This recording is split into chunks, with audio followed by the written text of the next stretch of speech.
అమ్మగారు తర్వాత ప్రసంగి దయచేసి స్టేజ్ మీద రావాల్సిందిగా ప్రోగ్రామ్ కోసం అందుకు గట్టిగా చెప్పలు కొట్టి వారిని మనం స్టేజ్ మీదకి ఆహ్వానిద్దాం. మహామహిమతో నిండిన కృపా సత్య సంపూర్ణుడా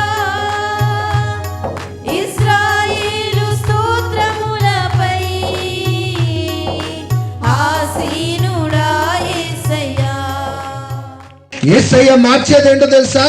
మతం కాదు, కులం కాదు, నీ కట్టు పొట్టు కాదు, నీ సాంప్రదాయం కాదు. మార్చేదేంటో తెలుసా? నీ మతి మారుస్తానంటున్నాడు.